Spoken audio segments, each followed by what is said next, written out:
Hello everyone, it's Sam aka Ocean Unknown and welcome back to my channel. Now, if you've seen any of my videos, you know that I am a theater tech and design major in college who specializes in hair and makeup. However, I have never fully explained how I got into this life and career that I'm trying to achieve. As much as I may behave like one on the internet, I was not much of a high school theater kid. I did a musical in middle school about a dragon and did hair and makeup crew a couple times in high school, and I may not sleep, but I was still not a theater kid. Imagine a theater kid that never sleeps. I always loved costume designing and editorial fashion because of cosplay and shows like Project Runway and Drag Race, but I got into makeup because of this show on the Syfy channel called Face Off. For those of you who are unfamiliar with this show, Face Off was an American special effects makeup reality competition show that premiered its first season on January 26, 2011 and ended on August 7, 2018, ending with the 13th season. Hosted by actress Mackenzie Westmore, talented SFX makeup artists from across North America competed in themed challenges every week for a chance to win the entire competition with a prize of $100,000, a package of $25,000 worth of makeup from a sponsor, and a new car. Similarly to how Drag Race has their mini and maxi challenges, in some episodes, the contestants would compete in foundation challenges to win immunity in the elimination challenge, the Spotlight Challenge. The Spotlight Challenges tested the contestants' artistry and skills to create a full makeup character to match a theme over the course of 3 days, with their creations judged by professional makeup artist Glenn Hetrick, V. Neal, and Patrick Tatopoulos, who was then replaced by Neville Page in season 3 onwards. This show is the reason I'm pursuing the career I want. I found my passion for hair and makeup because of Face Off, and I remember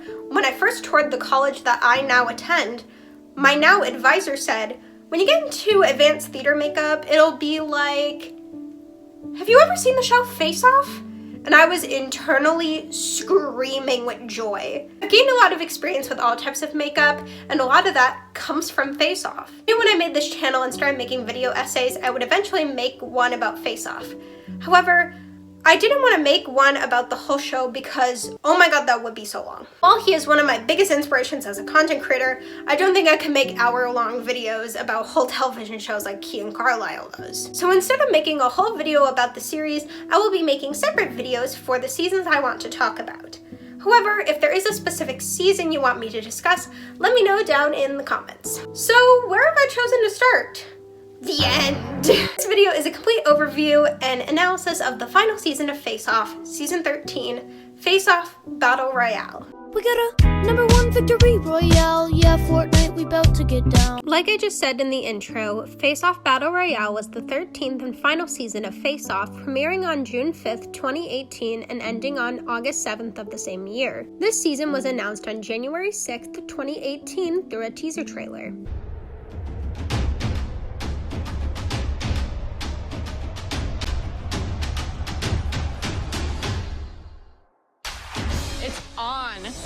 Face Off Battle Royale was the second All-Star season after Season 11, with 12 contestants from Seasons 1 through 10. However, months later, on May 2nd, 2018, Syfy revealed that Face Off Battle Royale would be the final season of the show due to the network canceling the show. The host Mackenzie Westmore went on her Instagram to discuss the matter the next day on May 3rd, 2018, saying, "In light of the news about Face Off yesterday, I thought I'd throw it back a few years ago." She posted a photo of her now husband and ex-judge of Face Off, Patrick Tatopoulos, explaining that they connected through being on the show together. Mackenzie continues, saying, "Though Face Off is coming to an end with Season 13, let's enjoy this final season and look back on the good times until the show starts June 5th. She also posted, presumably in an Instagram story post because I could not find this quote on her Instagram currently, "It is with a great deal of sadness and disappointment that we report #Syfy has decided #Season 13 will be the final season of #Face Off. This show means the world to us at Mission Control, and we appreciate the loyal and passionate support of our viewers more than we can possibly say. Thank you to all of the artists for bravely sharing their talent with the world, the amazing models, Mackenzie, Glenn, V, Neville, Patrick, Lois, Michael Westmore,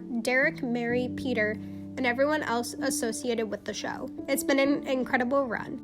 #Face Off returns June 5th for its final season." Mission Control Media, Face Off's production company, then started retweeting posts with the hashtag #SaveFaceOff, with Westmore encouraging people to sign a petition to save the series. The petition reached over 26,000 signatures, including actor William Shatner. Captain Kirk wanted to save Face Off. Despite the overwhelming support and demand for the continuation of Face Off, no renewal was in sight. Syfy released a trailer for the new season, but did not produce a press release announcing the season. Andy Dennart for RealityBlurred.com wrote, "It is clearly no longer a priority." After the season ended, Dennart interviewed Face Off's producer Dwight D. Smith about the show's cancellation and the petition. Regarding the petition, Smith said, "We always knew that Face Off had really passionate hardcore fans, and I think they're proving that to be true. It means a lot to all of us on the show to hear their disappointment, their sense of loss, and their hope to keep the show alive. However, the likelihood of Face Off being renewed on another channel or streaming service like Netflix was highly unlikely, as Syfy owned the show in its format." Smith then explained that the show ended for unexplained circumstances, but it was likely due to the show losing ratings over the years. He goes on to say, "One of the great things about Face Off is that we started to generate our new wave of contestants because they were viewers who had discovered this as an art form and started going to makeup schools and started to do it because of the show. So there's always a new wave of artists coming along." This statement really stuck with me because it's literally the reason I'm doing what I'm doing. Face Off is the reason I got into makeup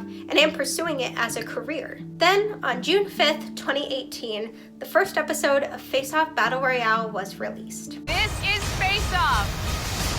Episode 1 of Face Off Battle Royale was amply titled Face Your Fears. As I mentioned earlier, this season is an all-star season with 12 returning SFX makeup artists. So let me introduce these contestants. I'm gonna go in chronological order of when they last competed. Jo Holland from Hilo, Hawaii, who placed 8th on the very first season of Face Off, who was known for her excellence at both horror and artistic makeup. Matt Valentine from Austin, Texas, who was eliminated in the semifinal of season 2. He was a big frontrunner in season 2, known for his eye for horror and expert sculpting abilities. Derek Garcia from Miami Lakes, Florida from season 3, who entered the competition with his twin brother Eric and made it to the finale with his fantastic conceptual creature work. Graham Schofield from Boston, Massachusetts, who placed 6th on season 6, known for his humorous bits on the show, fantastical makeups, and for being the first face-off contestant to ever be saved by the judges after being eliminated. Amian Zimmerman from Junction City, Kansas, who placed 8th on season 7, who tended to lean more towards the dark and macabre in his looks but pulled out a winning look with this gorgeous owl character. Sasha Glazer from Orange County, California, who blended beauty, ethereal, and scary beautifully in her looks on season 7 where she placed 6th. Kelly Harris from Columbus, Ohio, who placed 8th on season 8, known for her terrifying and beautiful looks and fun personality. Kevin Ward from Rock Springs, Wyoming, who placed 8th on season 9, known for his out-of-the-box concepts and skills in sculpting.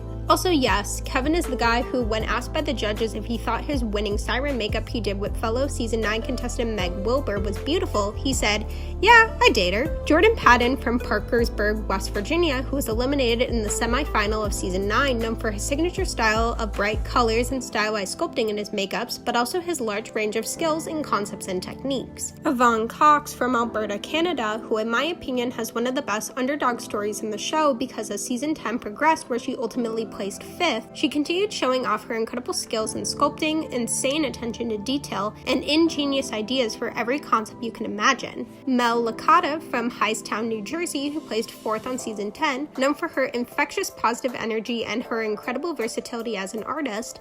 And lastly is Walter Welsh from Martinez, California, who was a runner-up on season 10, known for his highly detailed sculpts and his signature style of blending horror, sci-fi, and fantasy together. They all meet up with Mackenzie Westmore at night in Los Angeles as she welcomes them all to Face Off Battle Royale. She then explains that this season will have a completely different format from any other season, hence the Battle Royale subtitle. Every episode, contestants will go head-to-head with another contestant, and each duel will have a winner and a loser. However, as this concept needs even numbers every single week to work, not every week will be an elimination week. Every other week, the 2 contestants who do the worst in the challenge will be eliminated. Now that the format's out of the way, what is the challenge for this batch of incredible, talented all-stars? Next to Mackenzie are 12 white masks on mannequin busts that on the inside have the name of a classic fairy tale character. The characters are repeated twice, thus creating this week's duels. As the artists randomly pick their fairy tale character and duel opponent, Mackenzie explains that for this week's challenge, the contestants must create their own interpretation of their fairy tale character, but through the artistic lens of director Guillermo del Toro. The duels are as follows: Graham versus Sasha with the Little Mermaid by Hans Christian Andersen, Joe vs. Damien with Mr. Toad by Kenneth Graham, Walter vs. Kelly with Humpty Dumpty,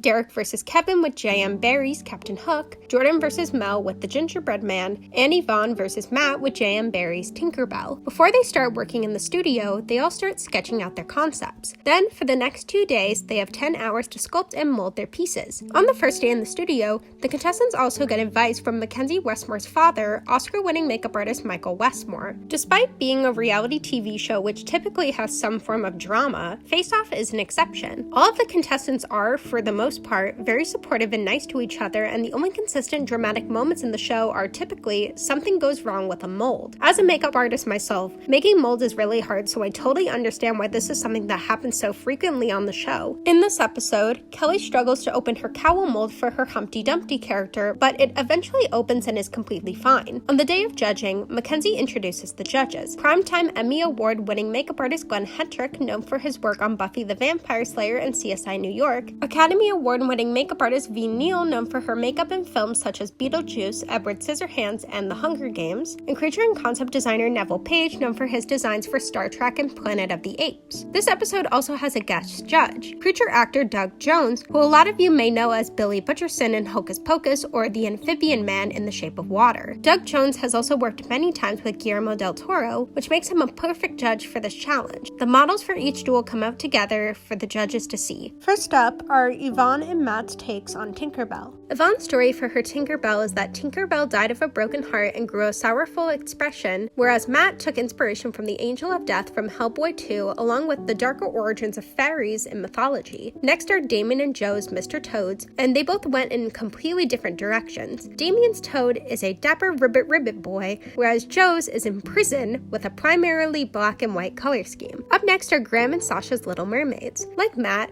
Graham drew inspiration from the Hellboy series, specifically with Abe Sapien, whereas Sasha created a pretty yet evil mermaid. Moving on, Walter and Kelly's Humpty Dumptys walk on stage. Walter's Humpty Dumpty is more of a rugged warrior with wrinkles and an egg-like shield. Earlier in the episode, Kelly explained her whole story was that Humpty Dumpty is a gift to the gods to represent life, but chaos shattered Humpty Dumpty. Like the fairy tale, the gods couldn't put Humpty Dumpty back together again, but evil can. Kelly's Humpty Dumpty is a demonic, omnipotent egg with a gooey, ominous eye. Up next are Kevin and Derek's Captain Hooks, and both of them went in a reptilian route to reference Hook's rivalry with TikTok the crocodile. Derek's is more of a traditional human-reptile hybrid with a sharp hook hand, whereas Kevin's story is that Captain Hook modified his body with hooks and the crocodile to appear more menacing. Lastly is Jordan and Mel's Gingerbread Men, and theirs are probably the most drastic. Jordan's Gingerbread Man is one moldy, mildewed, menacing cookie. Mel's, on the other hand, at first is very sweet and welcoming, but upon further inspection has a terrifyingly pointy gumdrop smile and gumdrop eyes on his hands to mimic the pale man from Guillermo del Toro's Pan's Labyrinth, ironically played by Doug Jones. After seeing all of the looks and some minor judges' deliberation, the winners of the first set of duels are announced. The round 1 winners are Matt,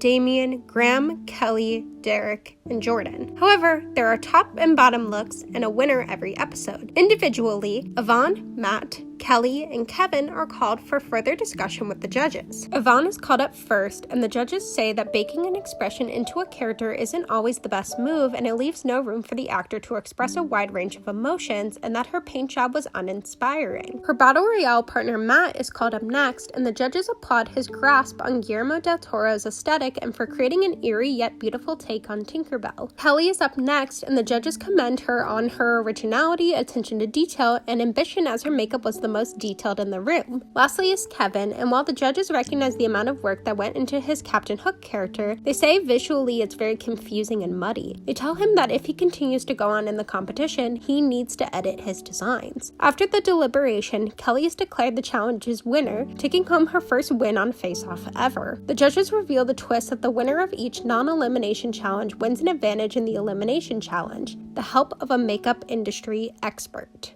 This segues right into the first elimination episode, Moonlight Monsters. Contestants meet Mackenzie in the workshop next to a set of a neon bedroom. She reveals the theme of this week's challenge, to create a charming and cuddly monster character inspired by an average job, inspired by Monsters, Inc. However, there's a twist. Every makeup will have to include some kind of gag that transforms the monster from darling to devilish. The jobs to choose from are as follows: judge, firefighter, diner waitress, police officer, hairdresser, and dentist. After Mackenzie explains the challenge, the contestants dive under the bed and choose their monster's profession as well as their battle partners. They are as follows: Damien versus Graham with judge, Joe versus Derek with firefighter, Kevin versus Kelly with diner waitress, Walter versus Mel with cop, Yvonne versus Sasha with hairdresser, and Jordan versus Matt with dentist. Lastly, Mackenzie reveals who will be helping Kelly this week since she won the advantage in the last episode. Having made many of monster characters in Star Trek Into Darkness and Zombieland, Emmy Award-winning makeup artist Jamie Kellman arrives to assist Kelly during the challenge. Everyone gets started on their designs, and I just wanted to show this clip of Kelly explaining her character because it is a treat. Her name is Mabel, and she works night shift at the cafe. She'll tell you great stories, but you cross her and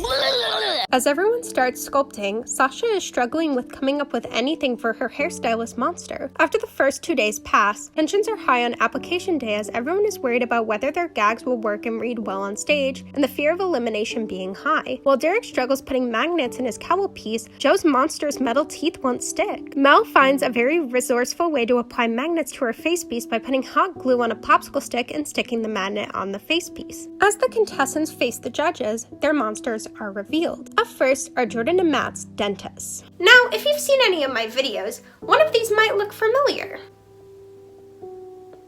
I bet you all can guess now who I was rooting for to win this season when it was airing back in 2018. Jordan's dentist is a cartoony yet unsettling character that perfectly shows Jordan's signature art style. Jordan's gag was originally to make a CO2 pod tongue, but later changed to a blow-up tongue. However, the gag sadly doesn't work as the tongue just hangs out of the mouth. Matt's dentist is more on the traditionally scary side, but with a Pepto-Bismol color scheme. His gag is removing the molar top in the cowl and gross slime pulls out with blood squirting on the top. Next up are Kevin and Kelly's waitresses. Kevin went with a squid character that has an unsettling second face when she turns around, whereas Kelly made a teal bat with a large cup of coffee and a beard that reveals a gnarly mouth. Joe and Derek's firefighters are next. Joe's metal monster pulls down a mouthguard to reveal sharp metal teeth, and Derek's is a grumpy blue thing that pulls open its neck to reveal a nasty Demogorgon-like mouth. Damien and Graham's judges are next, with Damien's being a witchy judge that rips off his face with slime to reveal a scarier face with large teeth, whereas Graham's monster was a cartoony character with brain waves imitating a judge's wig, and the gag was the eyeballs popping out. Moving on to Sasha and Yvonne's hairdressers, both of them went in an alien-esque direction, with Yvonne making a purple reptilian hairdresser unwrapping her tentacle hair to reveal a little second head with beady yellow eyes and sharp teeth. Sasha's monster is an insect alien that lifts her hair to reveal a toothy mouth. Lastly are Walter and Mel's police officers. Walter's monster is a pastel fuzzy bunny, but when it removes its hat, it reveals its slimy bloody brain, making the furrowed brow and grin of the bunny even more menacing. Mel's cop is a rhino with many horns that peels off its face to reveal its bloody flesh and many yellow eyes. After some deliberation, the judges declare the winners of the battle royales: Jordan,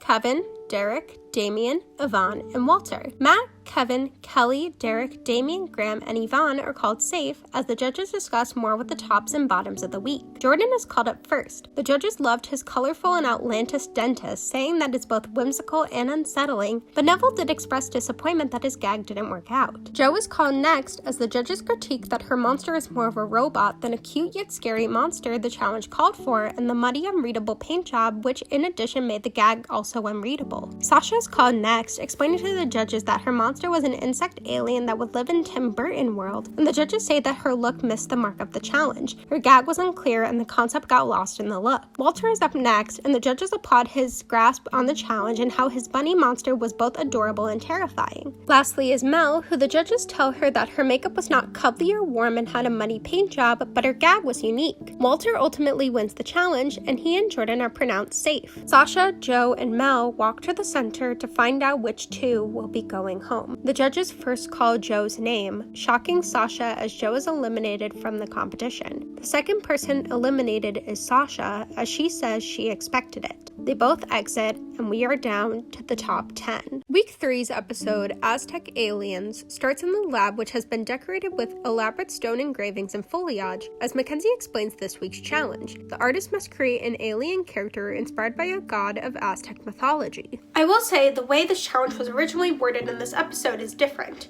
which was create an alien that might have inspired the Aztec gods. This is inspired by the show Ancient Aliens, as said in the footnote article for this episode, but the premise of that show has plenty of issues. The conspiracy theory that aliens built ancient wonders like the pyramids of Giza and Machu Picchu is rooted in racism and refuses to acknowledge the intellect of non-European cultures in Africa and South America. These theories, popularized by shows like Ancient Aliens, perpetuate the idea that only white people can build architectural feats, and if not white people, then aliens. Remember, you can critique what you like and acknowledge that it can be problematic, and move forward understanding that these theories are rooted in bigotry and racism. I will continue saying the makeup in this episode are aliens inspired by Aztec mythology, rather than the questionable premise of the challenge. The artists grab a drawing of an Aztec god one by one, which decides the battle royales this week. Kevin versus Jordan with Tezcatlipoca, the Aztec god of providence, the invisible, darkness, the night sky, and war. Damien versus Graham once again with Tonatiuh, the sun deity. Derek versus Matt with Tlaloc, the god of lightning, rain, and earthquakes. Kelly versus Walter with Quetzalcoatl, the god of life, light, and wisdom, and Yvonne versus Mel with Xochipilli, the Aztec god of love, flowers, homosexuality, and fertility. This episode is one of the episodes this season that has a clear-cut storyline centered around one contestant, Damien. In Season 7, Damien was almost sent home during the Ancient Aliens-inspired challenge, so he is determined to redeem himself with his bright Tonatiuh-inspired alien. As the artists start making their designs, Mel is concerned about her face sculpt after two people say it looks like a fish, which is not what she was going for. After getting advice from Michael Westmore to move towards the floral and butterfly-inspired design she planned, she feels more motivated and her design turns out exactly how she wanted. Kelly also struggles when making her Quetzalcoatl-inspired alien, as her attempt to make a vacuum form mask fails. Before I get to the judging part, there's some great moments in this episode that I will play right now. It's gonna work.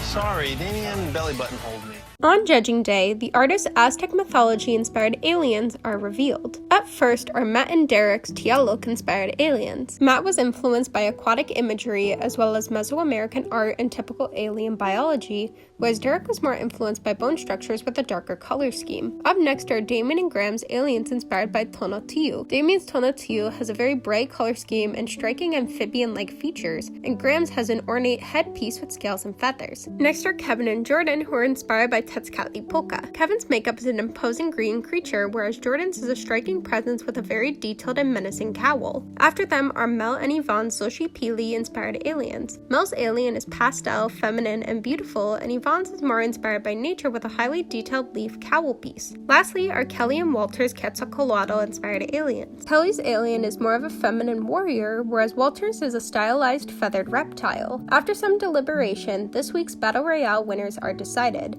Matt, Damien, Jordan, Mel, and Walter.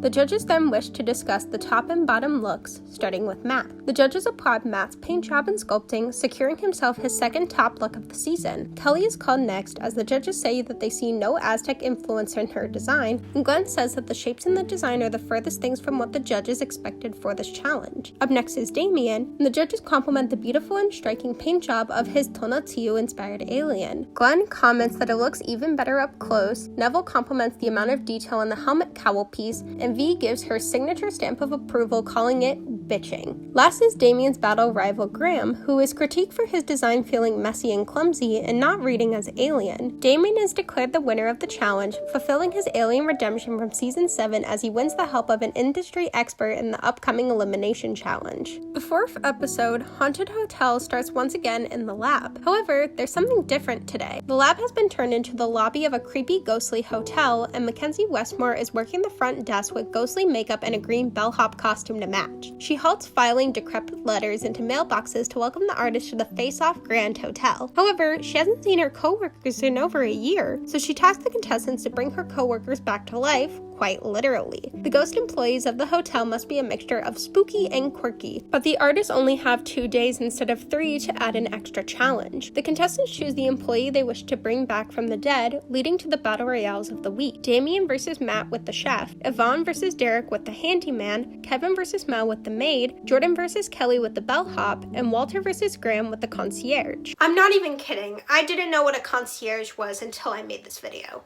Before the artists can start working on their ghosts, Mackenzie reveals to Damien who will be helping him this week. Makeup artist Mike McCash, known for his work on American Horror Story Hotel. Going into the design process, all of the contestants generally decide to go simple with their sculpting pieces as they have less time than normal. However, during this time, Yvonne realizes she might have made a fatal mistake for her in the competition. Back in season 10, Yvonne won the whimsical ghost challenge in season 6, Death's Doorstep, with a handyman character, and she yet again chose to make a quirky handyman ghost. Also, unlike the last episode that was focused a lot on Damien, everyone in this episode gets their time to shine. Mel and Yvonne have a cute moment where Mel asks Yvonne if she can use her bust as reference for her silicone neck piece. Graham and Walter get some funny bits. Because I'm battling Walter, and he is very talented. Scares me a lot. Kevin gets a whole montage of him messing up a wig, and Jordan gets to show off his signature style of makeup once again. We're gonna make you beautiful, darling. As it becomes judging day, the top 10's ghostly creations are revealed. First up are Graham and Walter's concierges.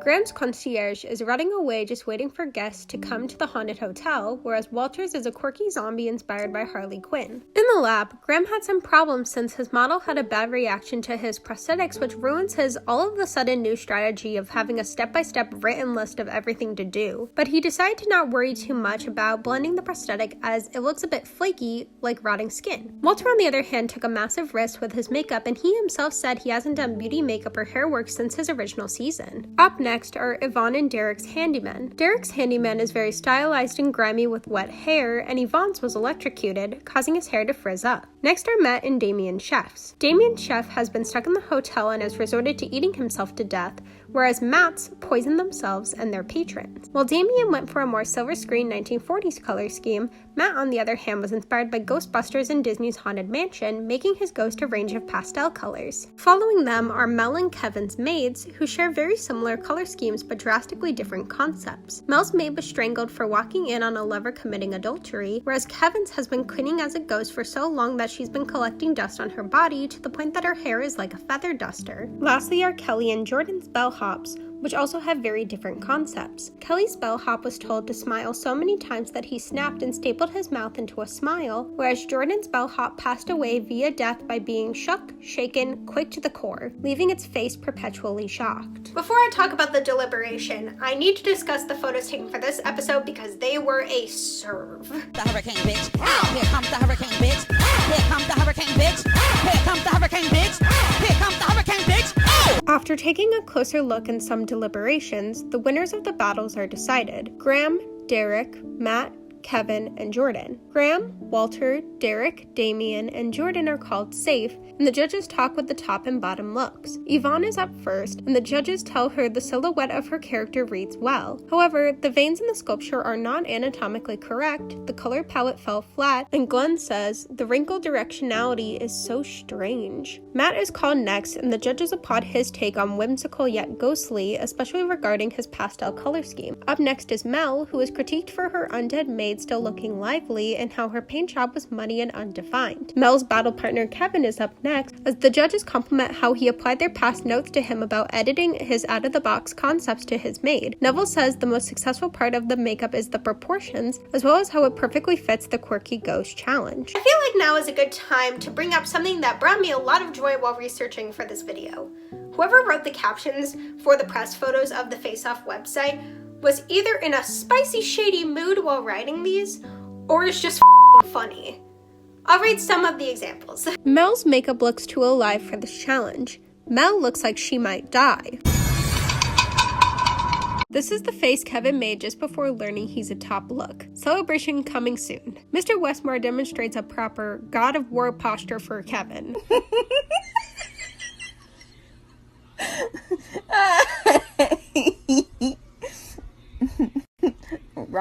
So we were actually gagged in the best way. Gagatron When we saw this one. But then Neville goes and bursts our bubble by saying it seemed like something out of a theme park. Ouch. Under the sea. Pfft. We're on TV. I also found more silly photos of the artists from the first episodes, so we're doing another quick montage. The hurricane, bitch. Here comes the hurricane, bitch.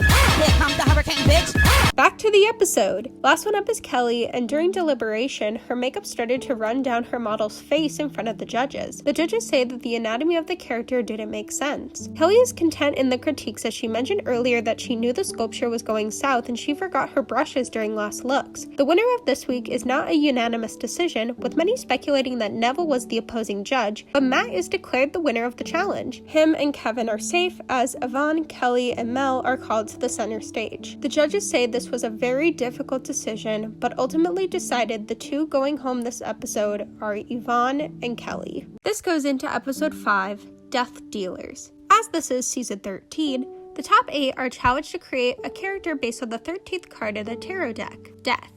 That then gives us this ominous confessional. Death is right up everyone's alley. Death is the final enemy we all must face. However, there's a twist. To inspire their death characters, each artist will be getting their own tarot reading from professional tarot readers. Also, since everyone is making a death character, the battles this week have all been randomly assigned. Walter versus Jordan, Damien versus Graham for the 3rd time, Matt versus Mel, and Kevin versus Derek face each other for the 2nd time. The artists go with their rivals into the tarot reading, starting with the destined rivals, Damien and Graham. Damien's reading shows Justice reversed, the 6 of Wands reversed, and the 9 of Swords. The reader tells him that Justice reverse means something is unfair to him, the 6 of Wands reverse means he's forgotten his potential in his occupation, and with the last one being the 9 of Swords right side up, any negativity he has can be made positive. When it's Graham's turn to choose 3 cards, he ends up choosing 2 of Damien's cards, the 9 of Swords and the 6 of Wands reversed. I think we're doomed to be together forever. Graham's last card is Judgment, which means there will be an end that creates a new beginning, which Graham predicts means that he will finally beat Damien after losing twice to him. That's called foreshadowing. Up next are Mel and Matt. Mel pulls the 5 of Swords, the Queen of Pentacles, and the Moon. The reader tells her that these cards have major themes of sex and power, and the Moon represents balance. Matt's tarot reading is up next, and he pulls the Queen of Cups, Strength, and the Queen of Swords. The reader says, "This really represents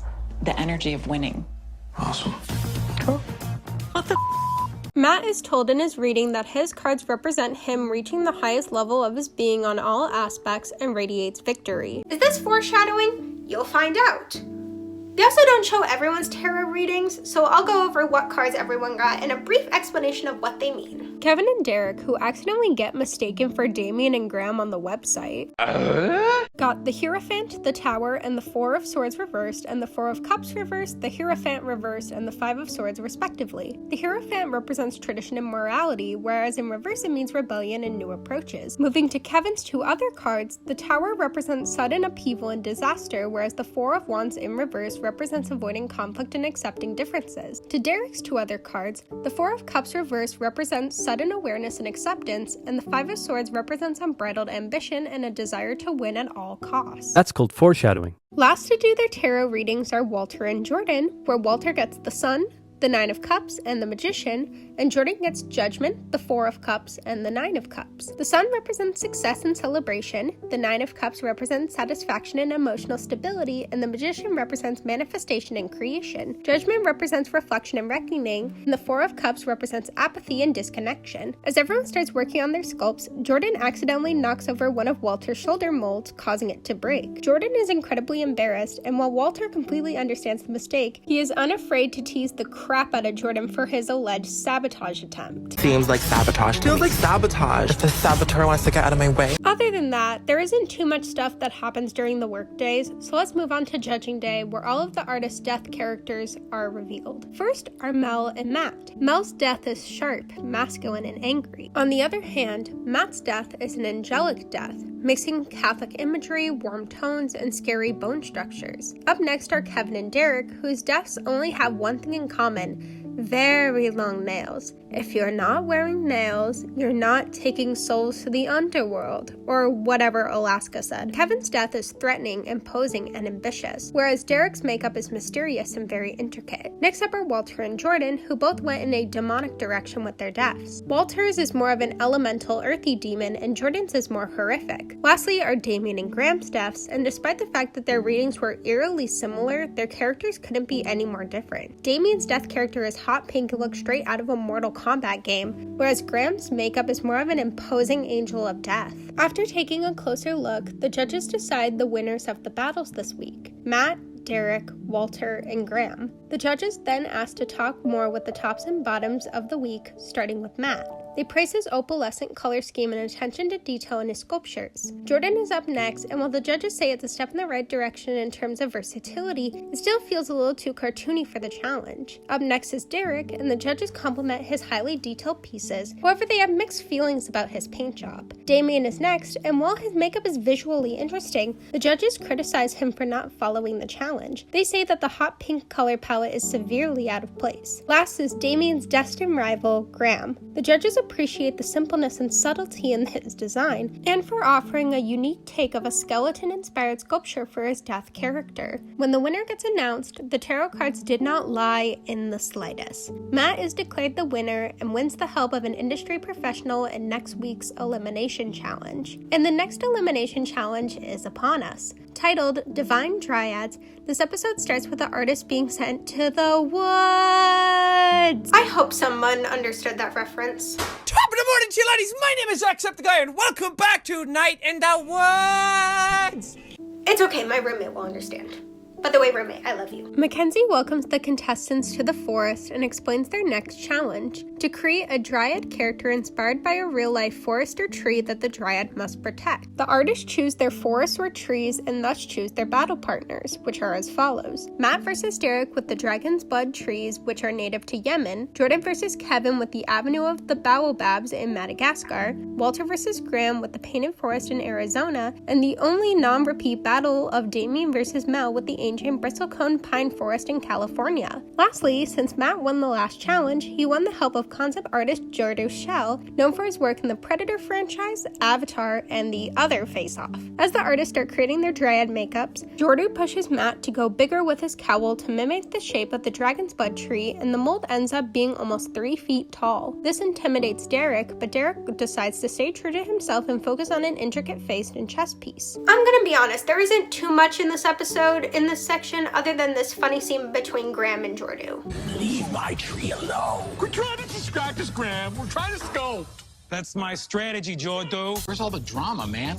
I expected to come here and there'd be fistfights and... You're causing drama right now, Jordo. You're causing it right now. As the contestants are ready for judging, their dryads are revealed. First up are Matt and Derek, who went in completely different directions with their dryads. Matt's has a massive cowl imitating the Dragon's Blood tree and has a more ominous presence, whereas Derek's has intricate armor and branch shapes inspired by the branches of the tree as well as Spartan armor. Walter and Graham are up next with their Painted Forest inspired dryads. Walter's makeup is full of interesting shapes, details, and colors, and Graham's makeup is filled with the bright colors of the Painted Forest, along with having a very cool mask. Mel and Damien are next. Mel's dryad incorporates a beautiful stone blue color and the textures of tree bark into armor, whereas Damien's makeup has a massive gauntlet made of tree bark and bark armor surrounding her, even covering most of her face. Lastly are Kevin and Jordan. Kevin's concept was a dryad who disguises as a tree with her arm shields, along with having asymmetrical beauty, and Jordan's character has intricate chest armor and an ethereal forehead piece. After some quick deliberation, the winners of the battles are decided: Derek, Walter, Mel,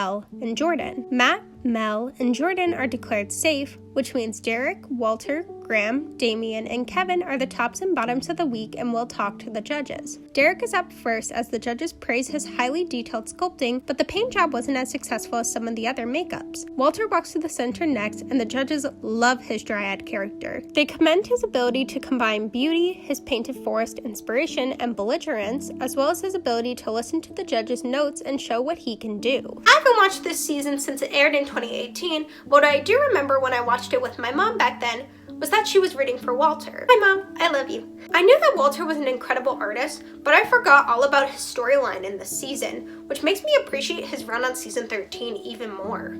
Like, think back to the Harley Quinn makeup he did in episode 4 and how this was out of his comfort zone, and he continued to take more risk, and it paid off. Getting back to judging, Walter's battle partner Graham is up next. The judges compliment his face piece but call the paint job mediocre and rushed, and it feels less like a protective dryad and more like an exorcist makeup according to Neville. Damien is up next, and the judges strongly dislike the gauntlet and face piece, with V saying it looks like a giant crab claw. Damien is also criticized for the lack of beauty in his makeup. Lastly is Kevin, who the judges tell that his dryad fell into his old habits of trying to do too much without editing the concept down to be more cohesive, with Neville saying the look is very concerning. After the judges deliberate more, Walter is declared the winner. Him and Derek leave the stage as the bottom looks Graham, Damien, and Kevin walk to the center to face elimination. The two that go home this week are Graham and Kevin, who are both content with their makeups and time in the competition. The episode ends with Kevin saying that he's proud that he went out on a Kevin makeup.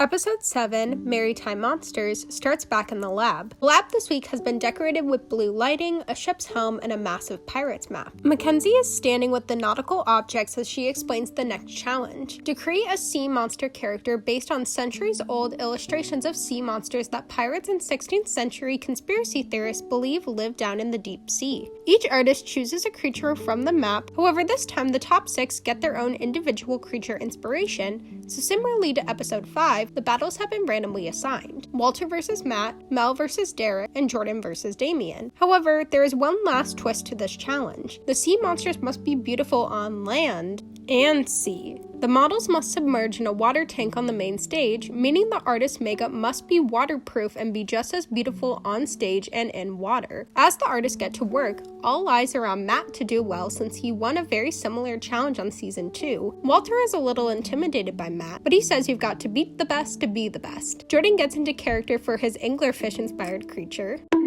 As Mr. Westmore arrives to give advice, he discourages Mel's idea to go from dark to light with her metallic seahorse's color scheme, encourages Walter to make his face sculpt more freaky fishy fishy, I'm so freaky fishy fishy, I'm so freaky fishy fishy, I'm so freaky. That was not in the script. And explains to Derek that there are no underwater bats. When avocation day arrives, Mel accidentally forgets what Michael told her as she does the paint job from dark to light, which makes the metallic paints not shine. When everyone gets to the main stage, their sea monsters are revealed. First are Mel and Derek. Mel's inspiration was a horse mermaid, a seahorse if you will, and her monster is a bright and colorful seahorse. Derek's monster was a giant koi-like fish, and his monster is a flowy, ethereal yet scary koi fish monster. Up next are Matt and Walter, who both went with fierce blue monsters. Matt's inspiration was a big monster with an elongated snout, and Matt also took ideas from swordfish and a goblin shark to create a creature with an elongated nose blended with a pointed cowl. Walter's inspiration was a sea lion otter creature with tusks, and his creature has intricate patterns around its skin and a beautiful back fin. Lastly are Jordan and Damien's monsters. Jordan was inspired by anglerfish and created a striking and menacing character, whereas Damien's monster is bright blue and covered in fins and quills. After the judges take a closer look at the monsters on land, the water tank is moved onto the stage and the monsters are ready to take to the sea. Well, the water tank. Some artists do really well with their makeups being underwater. Walter's moves very well and the color saturation shines very well underwater. Matt's paint job shines even more in the water and looks menacing. The judges say Derek's creature looks even better in water and love the flowiness of the fins and tendrils. Lastly, Jordan's sculpture looks beautiful in the water and the judges praise his attention to detail with the paint job. On the other hand, Damien's makeup starts to fall apart in the water, losing fins as paint makes the water foggy. After some quick deliberations, the winners of the Battle Royale are decided: Derek, Matt, and Jordan. The judges then discuss the top and bottom looks of the week, starting with Mel. They say that Mel's makeup did not fend well either on land or sea, with Neville saying, "The face has gotten worse for me." V goes as far as saying, "The most effective part is the mane." Matt is up next, as the judges praise his complex sculpts and beautiful paint job in and out of water. Jordan is next, and the judges compliment his concept, menacing sculpt and silhouette, gorgeous monochromatic color scheme, and how it shined underwater. Lastly is Damien, as his makeup makeup did not hold up underwater and the judges felt his monstrous color scheme was too bright, Damien is a bottom look this week. After some last-minute deliberation, Jordan is given his first win. He gets the assistance of an industry professional in the next challenge, and this next one is a big one. Episode 8, titled Immortals Interrupted.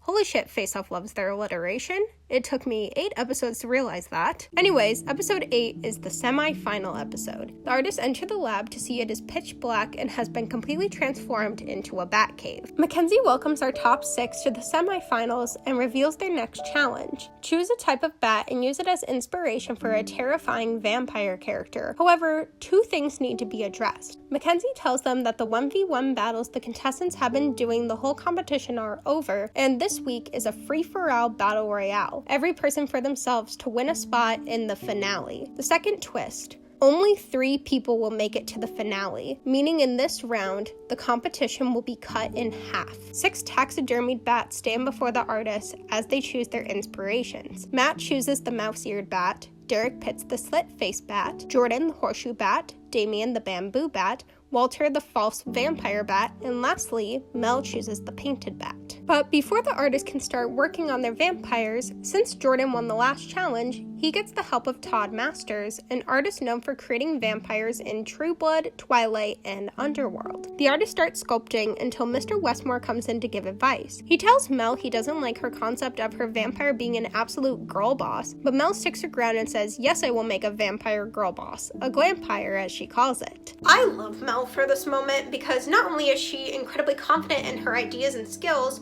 but she's proving that intimidation and menacingness aren't the only type of scary. A seductress can absolutely be scary. And Mel asserting that she's gonna do a glamorous vampire seductress is amazing. After Mr. Westmore's walkthrough, everyone continues working. Damien decides to stick to his strengths so he can try his very best to get to the finale. Derek works on making this vampire as detailed and refined as all his past works. Meanwhile, Matt faces his own adversities in the mold room. His back piece cracks, but he goes to plan B of making a wing-like skeletal protrusion out of popsicle sticks. On the other hand, Walter is the only one not in the mold room, which puts him in a bit of a panic, but he finishes his sculpts just fine. After applying their makeups, the judging of the semifinals is upon the artists, as their vampires are revealed. First is Matt's mouse-eared bat-inspired vampire, which has a massive gargoyle feel to it. The pale neutral tones and veining contrasting the blood-red hands and nails, along with the sculpts and wings, make this character so imposing. Next is Walter's false vampire bat-vampire, which looks regal and threatening, like a fierce yet royal vampire. I really like the texture in the ears, as well as how detailed the nose is. Up next is Mel's painted bat glampire, who is working the runway. The nose on Mel's vampire is also beautiful, along with the wings. Derek's slit-faced bat-inspired vampire is up next, which, like many of Derek's past works, is highly detailed and painted beautifully. The purples work with the sculpt very well. Damien's bamboo bat vampire is next, and bamboo bats are freaking adorable. So how Damien took this little baby and made this baffles me. The different skin textures, especially in that chest piece, are gorgeous. Lastly is Jordan's horseshoe bat vampire, and the sculpting in the face and ears is so immaculate, like it's Jordan's signature style of painting except with a neutral palette, and it's so detailed. After taking a closer look, the judges discussed the makeups with all of the top 6. Normally I go over everyone's critiques, but this episode all of the judging is very positive. All of the contestants are proud of what they showed to the judges, and the judges commend all of their determination, artistry, and evolution throughout the competition. Highlights from this judging are the judges telling Mel that this is the best work she's done in the show, and the only criticism being for Derek, which is that his costuming choices made it look like his vampire is wearing a hidden backpack. A big highlight in the judging is discussing Jordan's improvement since season 9 and throughout his season as he listened to the judges' notes, which is incredibly true, and also... That's called foreshadowing. However, before the judges decide who will be the finalists of this all-star season full of twists and turns, there is one last twist. Mackenzie reveals that this week is all about adapting to any unexpected scenario, and the last thing the artist must do before the judges decide which 3 will make it to the finale. The artists have 1 more hour of last looks to transform their makeups into what would happen if their vampires were exposed to sunlight. The models return backstage, and the time starts right away. The artists run to their models and do various techniques of burn makeup. Artex tearing open pieces of their foam, airbrushing gelatin kitchen, you name it. During this very tense moment, Mel brings up a hilarious but very good point. We have to recreate our vampires, which I feel like I should be exempt for because I'm the only one who brought an umbrella. Mackenzie comes into the makeup room and announces that time is up. After the judges take one last close look at the sun-exposed vampires, it is time for them to announce the top 3 finalists. The judges say that the first artist in the finale has shown excellence in their craft every week, and that is Walter. The second artist to secure a spot in the finals is Matt, whose improvement from season 2 and beautiful makeups each week earned him a spot in the finale. Last but not least, the judges say that the third and final person in the finale has not only shown off their incredible skills and improvement from their first season, but is also the winner of the Vampire Challenge. That person is Jordan. Sadly, this means we have to say goodbye to Derek, Damien, and Mel. As these 3 incredible artists leave the stage, we're at the final finale of Face Off. So for some context for those of you who haven't seen the show before, after season 8, all of the finales have been 2-part episodes. This finale is no exception. Episode 9, Through the Looking Glass Part 1, starts on the main stage as the top 3 meet Mackenzie standing next to 3 podiums with books. Mackenzie reveals the final challenge to see who will win Face-Off Battle Royale is to create 2 characters for a short film directed by resident Face-Off director John Wynn based on the lost chapters of Alice Through the Looking Glass and What Alice Found There. Since this is a massive task to do in 3 days, the finalists will not be working alone. The eliminated contestants get on stage and the top 3 get to choose 2 of them to be on their team. Jordan chooses Mel and Kevin, Walter picks Derek and Yvonne, and Matt chooses the destined partners Damien and Graham. To further explain how this challenge works, since it's a full short film and across 2 episodes, the artists will have 3 days to create their makeups for a screen test with John Wynn, where he will give them feedback for what he wants for the day the short film is shot. And then the next episode is the artists incorporating the feedback they get over the course of 3 more days until it's time to film the short film. Mackenzie then asked for the top 3 to choose which short film they'd like: Garden Games, Tea Time, or Questionable Queen. Once again, with the goddamn alliteration. Walter, tickled by the idea of making his own Mad Hatter, chooses Tea Time, whereas Jordan picks Garden Games, and Matt is left with Questionable Queen. As the artists get to work on their characters, Walter is left in disappointment when he realizes what his characters actually are: a lollipop ballerina and the Ginger General, a militant but quirky general made of gingerbread. He realizes that 2 artists this season already made gingerbread men back in the first episode, which throws him off. I'd like to add that there's typos in both the photos for this episode and the footnote when discussing Walter's disappointment with the Ginger General. The photos and the footnotes say that this wouldn't be a problem if Walter hadn't already created 2 gingerbread men this very season, when that isn't true. Jordan and Mel made the gingerbread men, and they're not even on Walter's team. This typo confused me so much when I read it. Anyways, Walter's initial plan to make his gingerbread character unique compared to the gingerbreads of Face-Off's past is to fuse it with an animal, but that idea gets immediately shut down by John Wynn as he does a walkthrough of the lab. Meanwhile, Matt's team has to make the Porcelain Prince and the Tin Jester, assistants to the Queen of Hearts in Wonderland. Matt hones in on making sure these characters have depth and dimension, since tin and porcelain don't catch light or shadows very well, so his team opts to make the Porcelain Prince cracked and the Tin Jester rusty. Jordan's makeups with Garden Games are a massive grasshopper and a talking fox who inhabit the beautiful horticulture of Wonderland. John and Mr. Westmore give his team good advice to make the fox face more fox-like and less like other animals. His team is also making a massive bug cowl and a large abdomen for the grasshopper. As everyone is making massive sculpts and molds, there are plenty of complications during these 3 days. Walter's hand sculptures lose a finger and crack, and one of the cowls cracks and locks. On application day, Walter's team has to patch all of the foam from the molds before they have their screen test with John. After 2 days of incredible work, all of the artists are ready for their screen tests. Matt's team is up first, and John doesn't give them too much advice other than to make the Porcelain Prince's cracks more realistic. John also offers to reblock the opening scene since Matt placed a wind-up key on the Tin Jester and thought it'd be fun if the Porcelain Prince wound him up. Up next is Jordan's team, and John critiques the fox for not being too foxy, but he's really liking the grasshopper character. Grasshopper? I hardly know her. I'm so sorry, it was right there. Jordan tells him that he could make full grasshopper legs for the film shoot, and John is ecstatic. It's a lot of work, but Jordan, Kevin, and Mel are prepared and determined to give John what he wants. The last of the screen tests is Walter's team, and John critiques the Ginger General for being too scary, saying he will frighten poor Alice away. Walter's lollipop ballerina fares a bit better, but John says she's more of a dessert ballerina than a strictly lollipop ballerina. All of the teams have plenty to work on before the filming day to prove they deserve to win $100,000 in the final season of Face Off. First, more funny photos and captions! There's nothing too special about the caption. I just love how happy Jordan is in this photo holding his bug. The group photos! Team Matt is cooler than a fan on high. I love how Matt is trying to be serious, and then there's these two utter buffoons. And lastly, we have Walter singing out into the ether.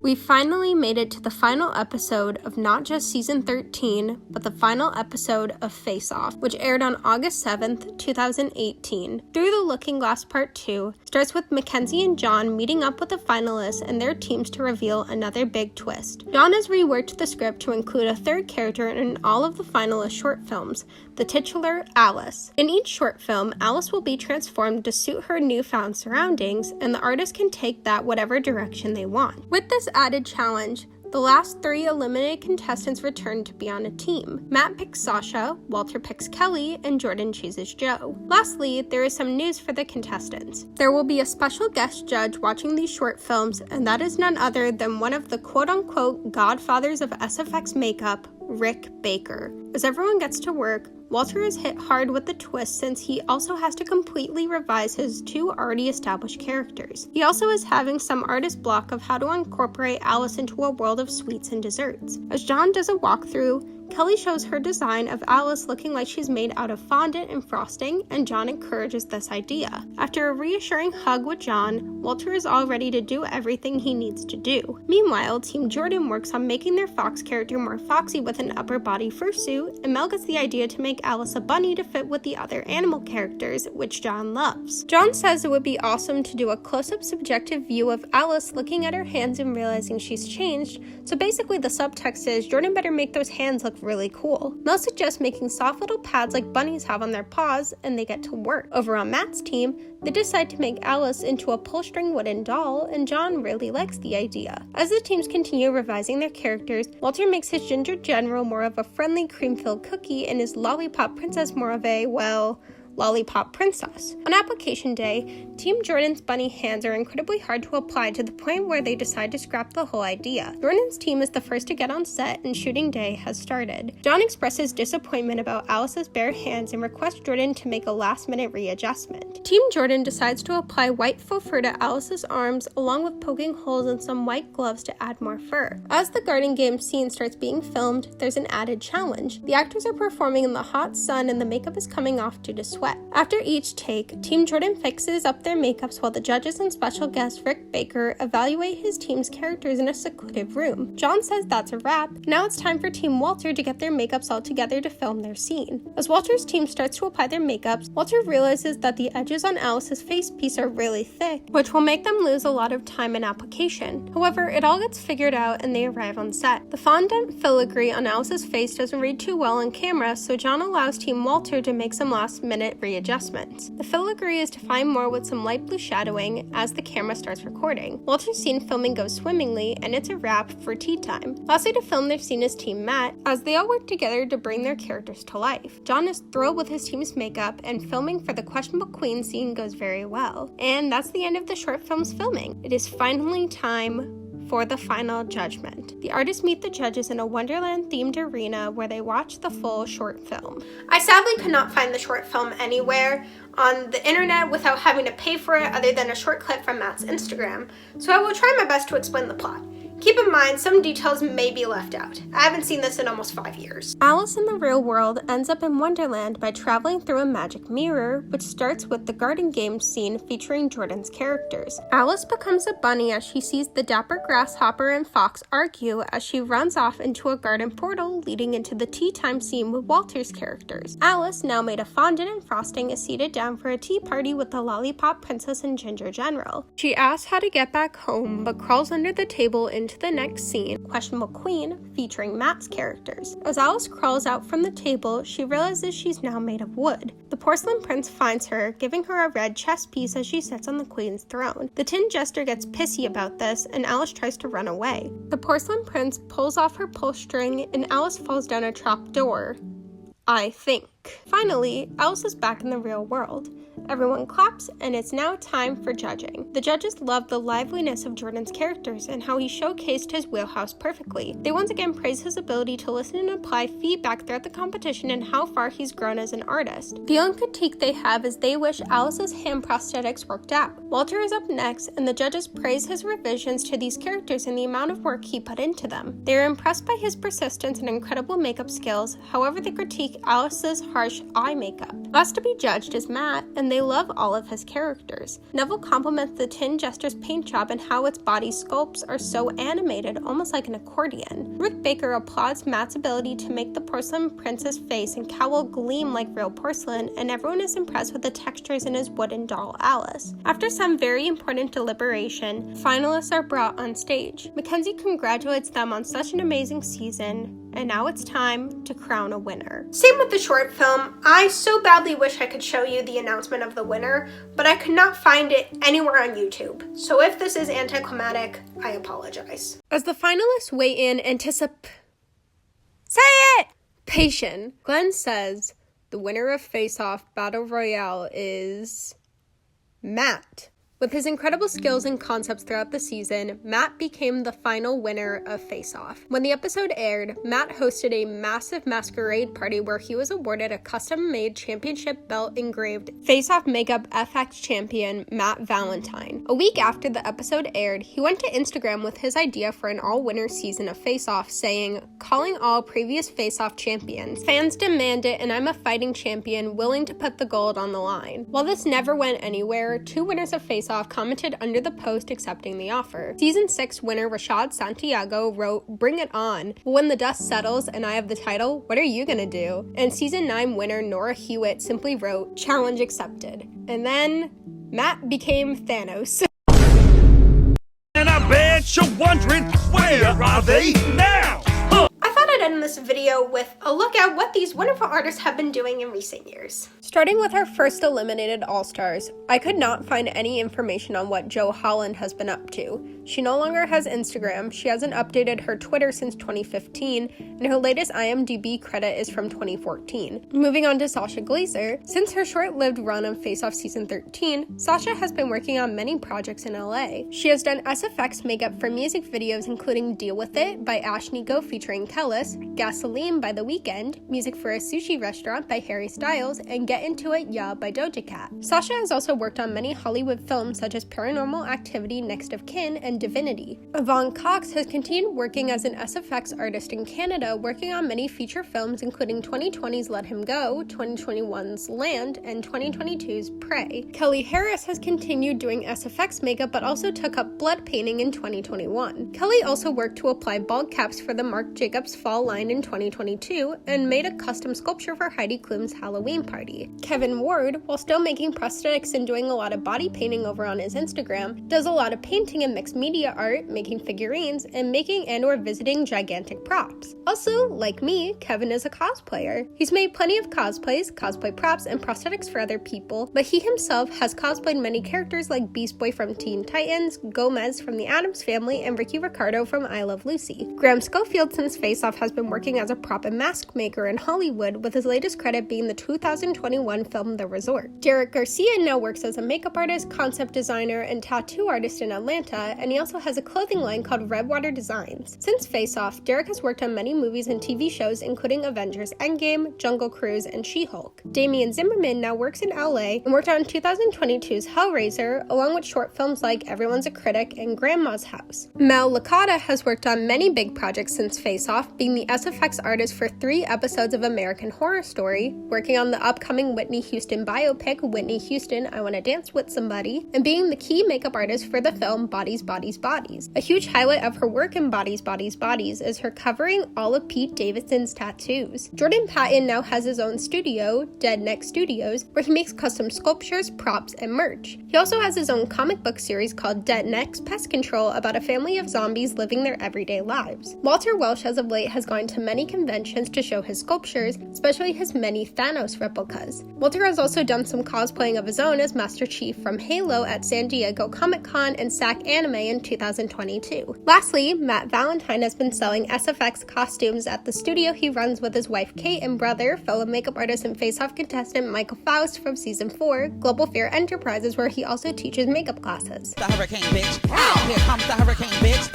Here comes the hurricane, bitch. All in all, Face Off Battle Royale closed the book on a 7-year-long beloved series and ended it with an absolute bang. I hope you all enjoyed this Face Off retrospective, and there will definitely be more like this in the future. If you liked this video, don't forget to give it a like, subscribe to the channel, and turn on the bell for notifications. Comment down below who your favorite artist on this season was. Mine was definitely Jordan and Mel. But I want to hear from you. See you on the next video. Thank you so much.